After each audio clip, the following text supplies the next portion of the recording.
하나님의 말씀 마태복음 7장 21절 한 절 말씀 저와 여러분이 함께 봉독하겠습니다.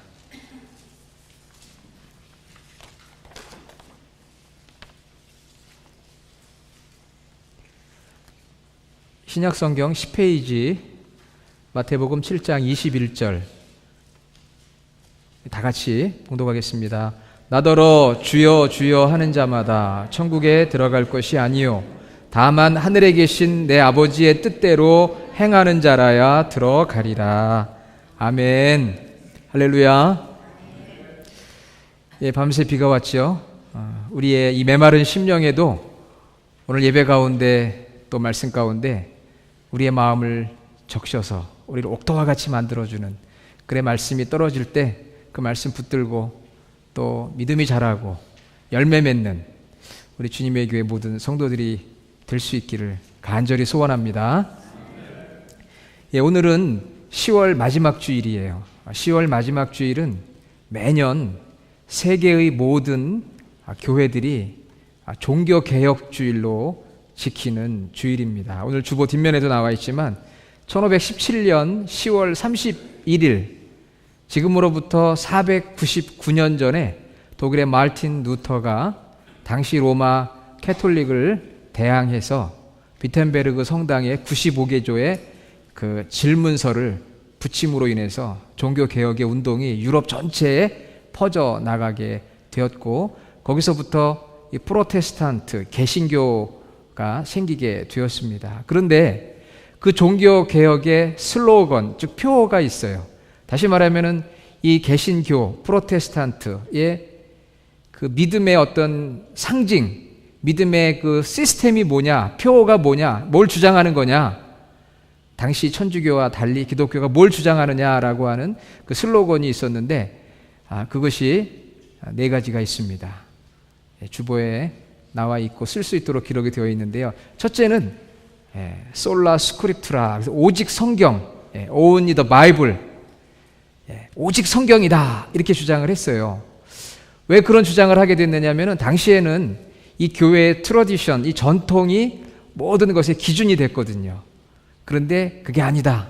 하나님의 말씀인 성경이다. 당시 사람들은 성경을 읽을 수가 없었습니다. 라틴어로 오직 성직자들만 성경을 읽을 수가 있었어요. 그러니까 성경의 내용을 잘 모르죠. 그래서 성경을 독일어로 영어로 번역하기 시작하면서 많은 사람들이 성경을 소유하게 되어지고 우리의 믿음과 삶의 기준으로 성경을, 오직 성경, 이것이 바로 우리 기독교 개신교의 슬로건, 신앙이었죠. 두 번째는 오직 은혜, 솔라 그라티아.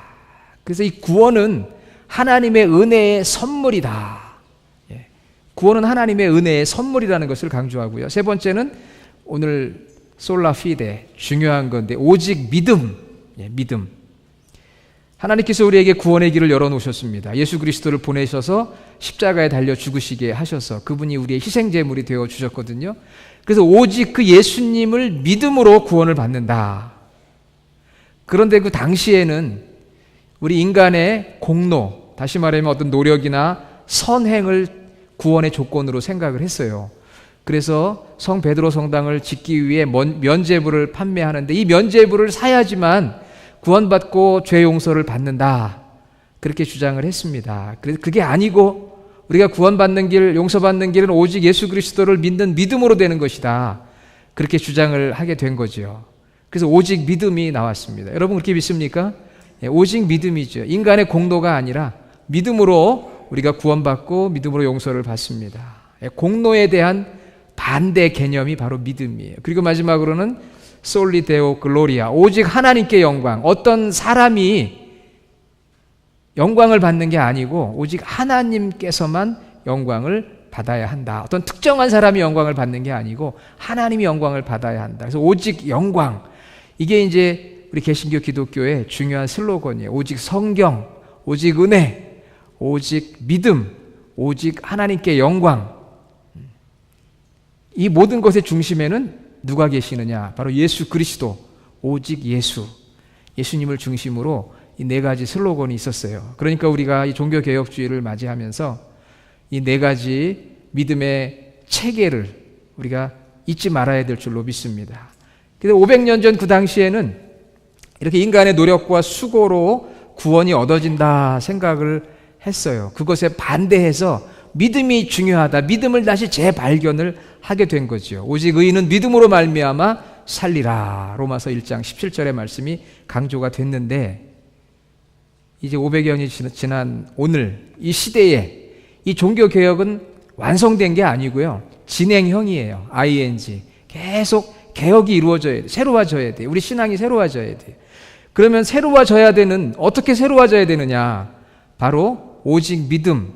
이 믿음이 참 믿음이냐 아니면 거짓 믿음이냐, 이것에 대해서 우리가 항상 질문을 하면서 우리 교회가 가지고 있는 믿음, 우리 개인이 가지고 있는 믿음이 참 믿음이 되도록 해야 되는 것인데, 그 참 믿음과 거짓 믿음의 기준은 어디에 있을까? 지난 3주 동안 말씀드리면서 오늘은 순종이 있느냐 없느냐, 그것이 바로 믿음의 본질을 결정하는 것입니다. 그러면 참 믿음은 순종이 있어야 되는 것이고, 거짓 믿음은 순종이 없는 것이죠.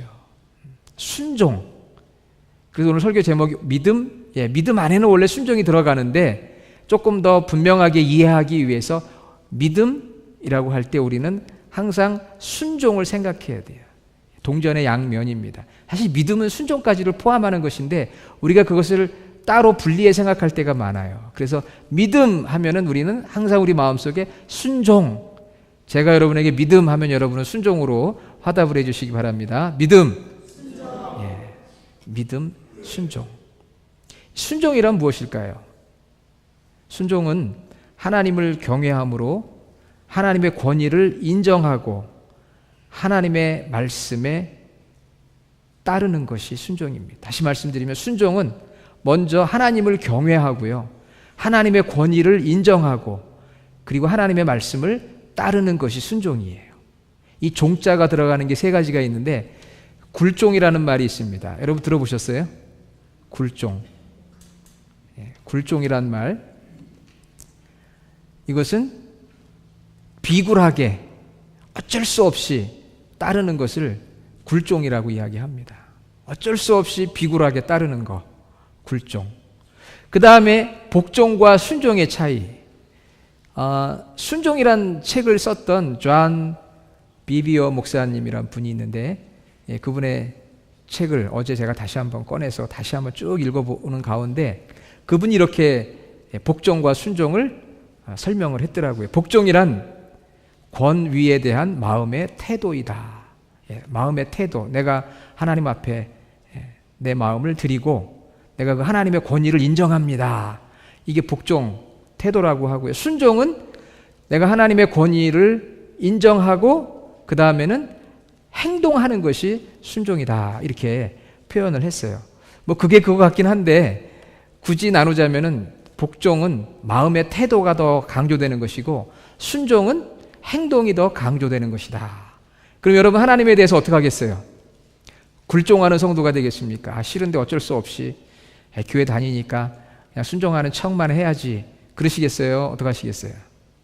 굴종이 아니라 먼저 하나님의 권위를 인정하는 그 복종의 마음을 갖고 그 다음에는 순종하는 행동으로 나아가는 우리 주님의 교회 모든 성도들이 되시기를 바랍니다.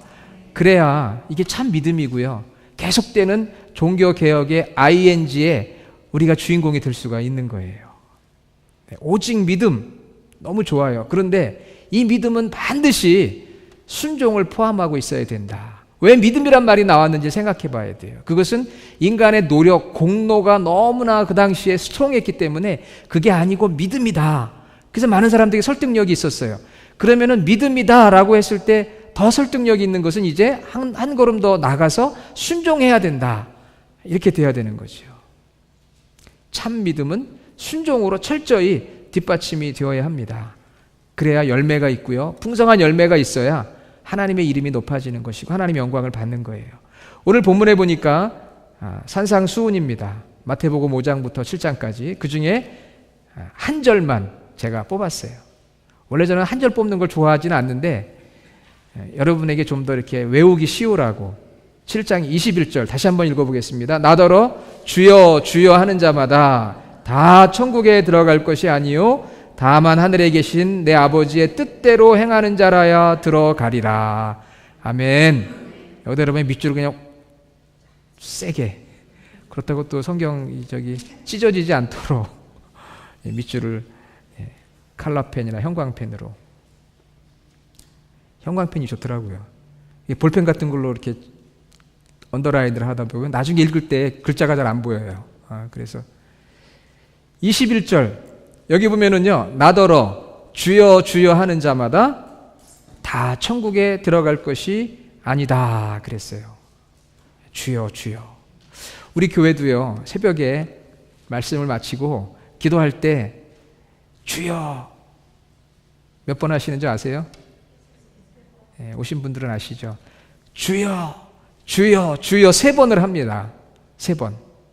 금요일 날에도 저희가 말씀을 듣고 기도할 때 주여를 3번을 외쳐요. 그러니까 우리는 여기 지금 성경에 주여 주여 2times 이렇게 외쳤는데 우리는 여기보다 한 단계 높아요. 우리는 주여 주여 주여 이렇게 3번 하잖아요. 이렇게 3번 부르는 민족은 한국 민족밖에 없습니다. 유대 민족도 2번밖에 안 부르는데 우리 코리안들은 3번을 불러요. 우리 한국 사람들이 세긴 셉니다. 어떤 목사님이 미국 성도들을 대상으로 기도회를 인도하는데 그렇게 이야기하더라고요. Let us pray, Lord, Lord, Lord 3times 하자고. 이 코리안 스타일 기도라고. 그러면서 막 주여 3번을 막 외치는 거예요. 우리가 그렇게 기도하거든요. 여러분이 주여라고 외치는 게 쉬운 것 같아요? 어려운 것 같아요? 어려워요. 여러분 중에서 한번 지금까지 주여 하고 한번 외쳐보지 못하신 분도 있을지 모르겠어요. 3번은 뭐 더군다나 그렇게 하지 못한 분도 있을 거예요. 한 번 하기도 쉽지 않습니다. 한 번 하기도 어려워요. 그런데 오늘 성경에 2번이나 했다는 것은 대단한 거죠. 물론 우리 3번을 하고 있지만 2번 부르는 것도 대단한데, 그런데 예수님께서 그렇게 말씀하시는 거예요. 그거 가지고는 안 된다. 그거 가지고는 천국에 들어가는 게 아니다. 그거 가지고는 구원받지 못한다.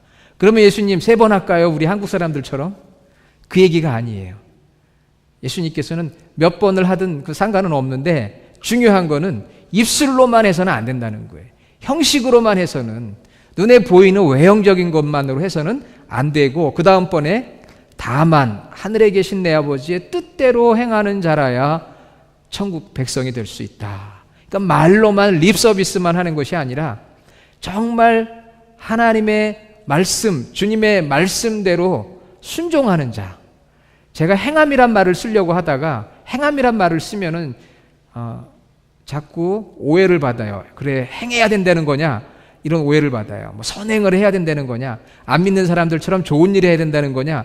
그런 오해를 받아요. 근데 순종이라는 것은 하나님의 말씀에 순종하는 거거든요. 우리가 행한다고 하는 게 그냥 세상 사람들이 하듯이 좋은 일 행하는 게 아니라 하나님이 뜻하시는 거, 하나님이 원하는 걸 행하는 거잖아요. 그러니까 이게 달라요. 그래서 순종이란 말이 더 좋은 것 같아요. 제가 생각해 보니까.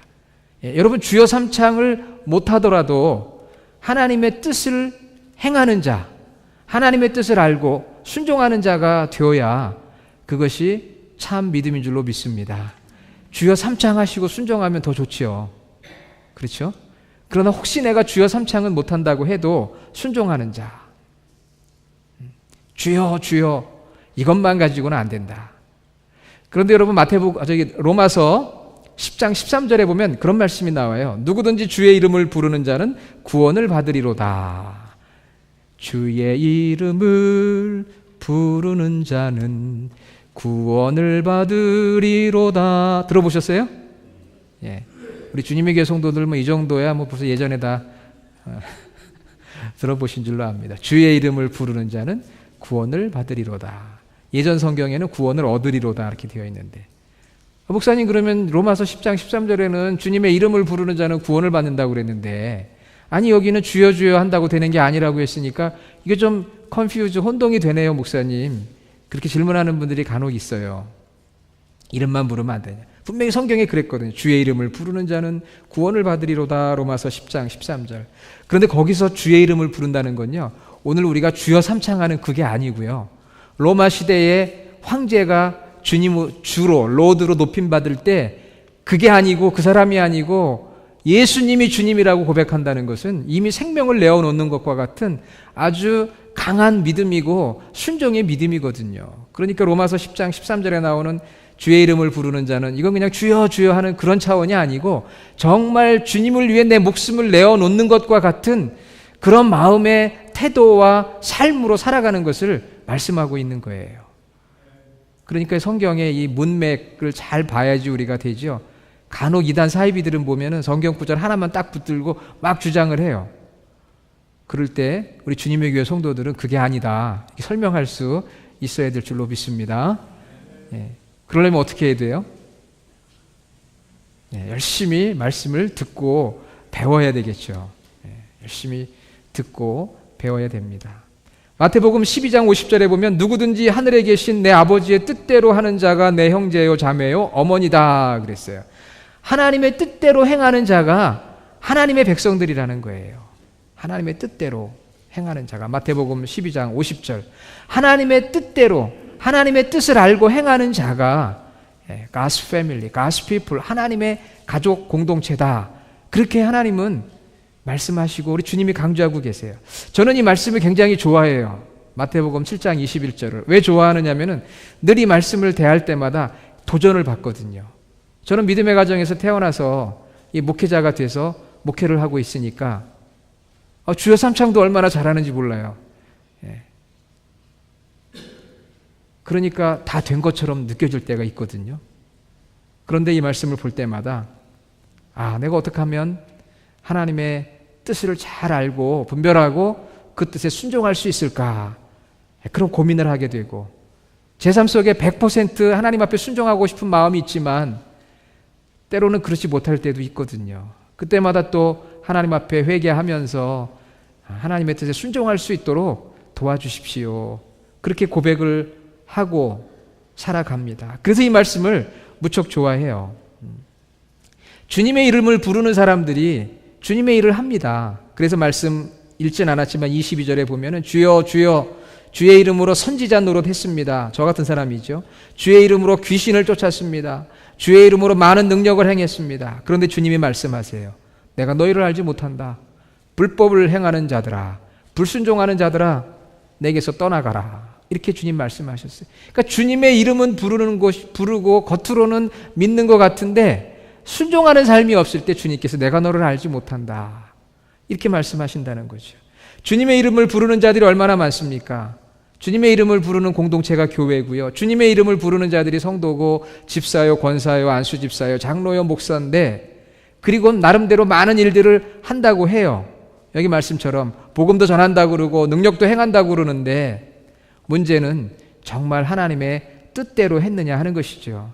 내 뜻을 이루는 사역이나 삶을 하지는 않았느냐. 하나님의 뜻대로 하지 않고 오히려 불순종하면서 자기만 드러내지는 않았느냐. 이렇게 주님이 책망하시니까 이 말씀이 도전이 되고 깊이 생각해보고 또 생각해보고 기도하고 살아갑니다. 아마 여러분들도 마찬가지일 거예요. 그럼 하나님의 뜻대로 행한다는 게 뭘까? 오늘 말씀 21절에 보면 하늘에 계신 내 아버지의 뜻대로 그래서 뜻은 헬라어를 찾아봐도 뜻이에요. 하나님의 목적대로, 하나님이 원하는 의도대로, 하나님의 뜻대로. 여러분 방송국에 가보셨어요? 네, 가보신 분 계실 텐데 저도 이게 방송국에 가서 녹화도 해보고 생방송도 해봤거든요. 지금도 방송국에서 좀 나와서 설교해달라고 그러긴 하는데 제가 너무 바쁘다고 그랬죠. 우리 교회 개척한 지 얼마 안 돼서 너무 바쁘다고. 또 멀기도 해요. 오렌지 카운티에 있으니까. 이 방송국에 가면은요 처음 그 느낌이 뭐냐면은 그 녹화하고 생방할 때 보면은요 굉장히 환해요. 아주 밝아요. 조명이 많아요. 카메라가 많아요.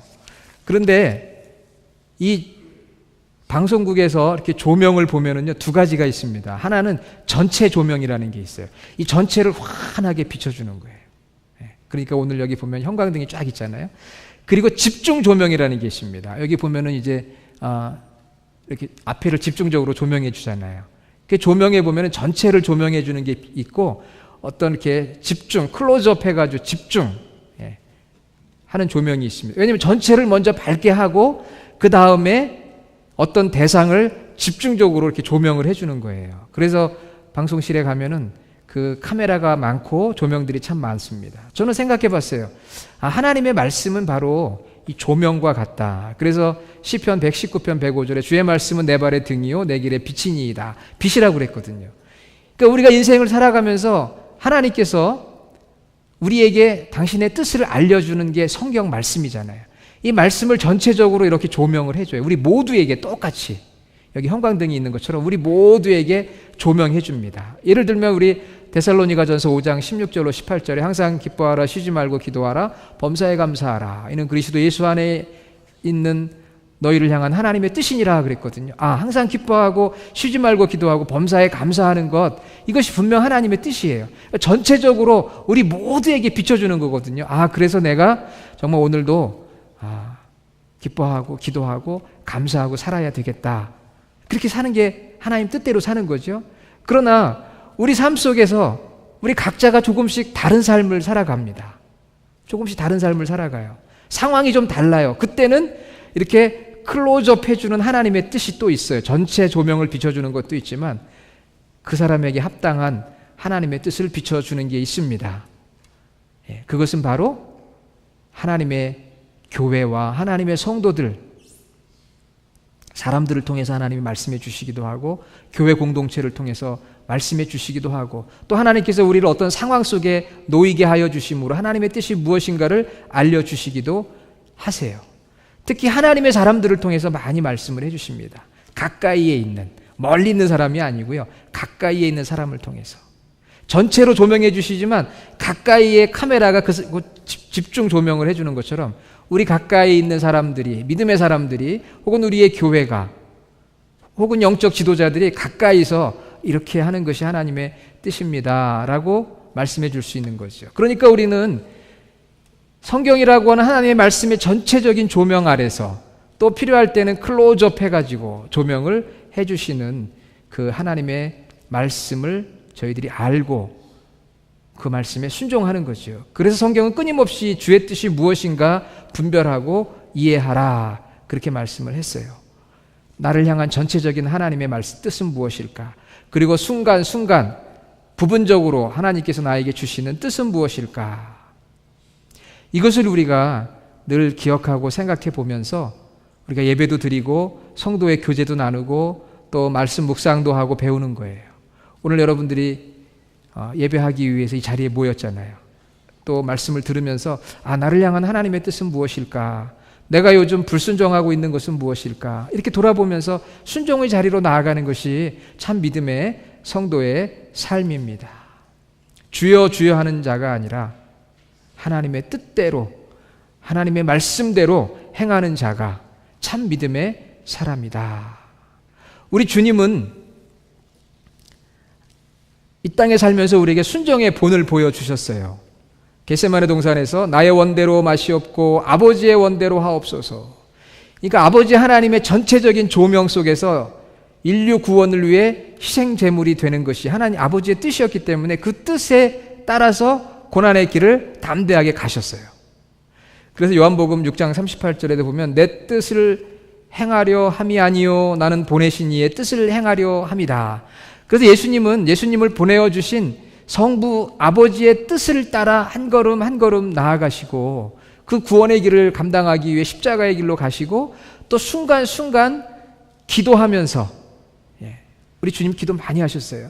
기도하면서 아버지 뜻을 찾고 그래 사람들을 만나고 치유하고 복음을 전하고 가르쳐 주셨어요. 그래서 로마서 5장 19절에도 한 사람이 순종치 아니함으로 많은 사람이 죄인 된 것 같이 한 사람이 순종함으로 많은 사람이 의인이 되리라. 아담 한 사람의 불순종으로 죄인이 되었지만 예수 그리스도께서 십자가에 순종하심으로 자신의 몸을 내어 주셔서 우리에게 구원의 길을 열어 주신 것이죠. 히브리서 5장 8절로 9절에 보면 그가 아들이지만 고난으로 순종함을 배워 온전하게 되었다. 순종이라는 것은 이것도 훈련이고 배움이에요. 나는 성품이 순종 잘하는 성품이야.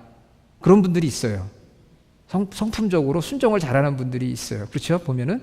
그렇지만 성품으로 하는 게 아니고요. 내가 믿음으로 순종하게 되면 또 경험하게 되고 그 순종의 축복, 기쁨을 알게 되어져서 계속해서 이건 순종은 훈련입니다. 내가 부족하더라도 순종하려고 하는 그런 훈련, 이게 교회를 통해 이루어지는 거예요. 제가 오늘 간증을 들었는데요. 참 마음에 와닿더라고요. 한국에서 있었던 일인데 우리가 하나님의 말씀에 순종하면은 꼭 손해보는 것 같고요. 그럴 때가 있어요. 한국에 택시 운전을 하시는 집사님이 계셨는데 굉장히 믿음이 좋으신 분이에요. 그래서 이분이 주일 말씀을 듣고 하나님 앞에 결단을 했대요. 하나님, 제가 택시 운전을 하는데 첫 번 손님이 내는 택시 요금은 무조건 제가 주일날 하나님 앞에 감사원금으로 드리겠습니다. 그렇게 이제 말씀의 은혜를 받고 다짐을 한 거예요. 근데 이렇게 순종하려고 하면 시험이 옵니다. 이 시험을 잘 극복을 해야 돼요. 그 시험을 이기고 나면 그 다음엔 더 큰 순종도 하게 돼요. 그래서 이제 주일 그렇게 약속을 하고 월요일날 출근을 해서 택시를 딱 안 모는데 손님이 탄 거예요. 그래서 어디까지 갈까 궁금하잖아요. 왜 첫 그 택시비는 하나님 앞에 바치기로 했는데, 그랬더니 그 택시에 탄 손님이 부산까지 갑시다 그러더래요. 급하게 부산까지 가야 되는데 제가 택시비 넉넉하게 드릴 테니까 걱정하지 말고 부산까지 가자고. 그럼 원래 기뻐해야 되거든요. 그런데 기쁘지가 않은 거예요. 오늘 하루 종일 갔다 오면은 이게 얼마인지는 모르겠지만 생길 텐데 이거 다 바쳐야 되잖아. 이거 기쁨이 없어요. 운전을 하면서 그냥 시무룩한 거예요. 그래서 뒤에 앉아 있는 손님이 기사님 요즘 어려운 일 많으신가 봐요. 얼굴이 왜 그러신지 말도 없으시고. 그 속을 어떻게 알겠어요. 그래서 중간쯤 가서 고속도로 휴게소 가서 화장실 들르고 뭐 이러는데 생각을 하는데, 내가 하나님 앞에 이렇게 순종하기로 했는데 하나님 어떻게 오늘 이 부산 가는 손님이 탁 만나가지고 오늘 한 건 올려야 되는데 이거 다 바치게 됐습니다. 이거 그렇게 순종해야 되는 겁니까? 제가 집에 가면은 뭐 애들도 있고 지금 쓸 돈도 많은데 이거 오늘 하루 버리고 다 이거 내가 쓸 수가 없는데 어떻게 해야 됩니까? 그런 고민이 되더래요. 손해보는 것 같지요. 어떻게 보면 우둔한 거 아니겠어요? 예. 그런데 그래도 내가 순종을 다짐했는데 그렇게 해야지. 그렇게 마음을 먹었대요. 그리고 나니까 이제 그 다음에 좀 얼굴이 펴지면서 손님하고 이렇게 대화를 나누고 부산까지 도착을 한 거예요. 이렇게 손님을 내려주고 거기 부산에서 이제 공차로 빈차로 서울까지 가야 되는 상황이에요. 거기서 서울 가는 손님 만난다는 거는 불가능한 얘기거든요. 근데 어떤 사람이 딱 택시를 세우더래요. 어디 가자고 했게요? 어떻게 하세요? 역시 우리 교회 성도님 믿음이 좋으세요. 정말 서울 가자는 거예요. 서울. 그래가지고 또 그냥 두 번째 거는 안 내도 되잖아요. 그러니까 그날 서울 가는 손님을 또 태워가지고 그런 축복을 받았다는 간증을 제가 읽었어요. 이건 하나의 간증이지만 우리가 순종하면서 좀 손해보는 것 같고 이거 내가 하면 손해인데 이렇게 생각 들 때가 있거든요. 그런데 정말 이게 하나님의 뜻이다. 하나님이 내게 주시는 정말 나에게 집중 조명해 줘가지고 나에게 해당되는 하나님의 뜻이구나.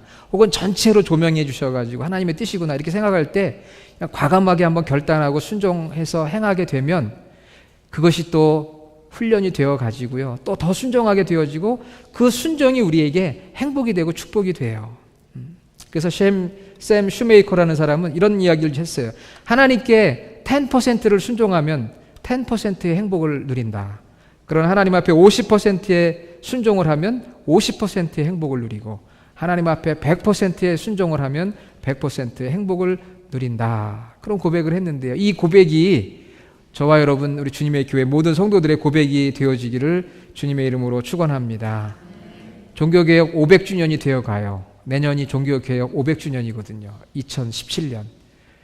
무엇이 가장 필요할까? 오직 믿음 맞습니다.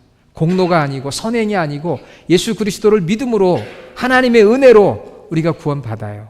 그런데 그 믿음이 단순히 주여 주여 하는 입술의 믿음이 아니라 오늘 말씀처럼 하나님의 뜻이 무엇인가를 알고 그 하나님의 권위 앞에 복종하고 순종하여 내 삶을 비춰주시는 그 하나님의 전체적인 조명하심과 또 내 삶에 집중 조명해 주시는 하나님의 뜻을 발견해서 순종함으로 오늘 주님께서 말씀한 것처럼 네가 하나님의 뜻에 순종했구나. 참으로 내가 너를 자랑스러워하노라. 내가 너를 기뻐하노라. 그런 하나님의 칭찬과 인정을 받을 뿐만 아니라 순종하는 자에게 주시는 하나님의 놀라운 은혜와 행복과 축복을 누리는 우리 모든 성도들이 되기를 간절히 주님의 이름으로 축원합니다. 기도하겠습니다. 아버지 하나님 감사합니다. 종교개혁 주일 오직 믿음으로 우리가 구원받음을 믿습니다. 인간의 공로 선행이 아니라 예수 그리스도를 나의 구주로 믿는 믿음인데 우리가 입술로만 주여 주여 하는 자가 아니라 하늘에 계신 아버지의 뜻대로 행하는 자가 되어 참 믿음의 사람으로 계속해서 우리 신앙이 새로워지게 하시고 그리하여 하나님 많은 사람들에게 참 믿음의 사람으로 인정받고 열매 맺고 영광이 되고 우리 삶이 복된 삶이 되도록 인도하여 주시옵소서. 예수님의 이름으로 간절히 기도드립니다. 아멘.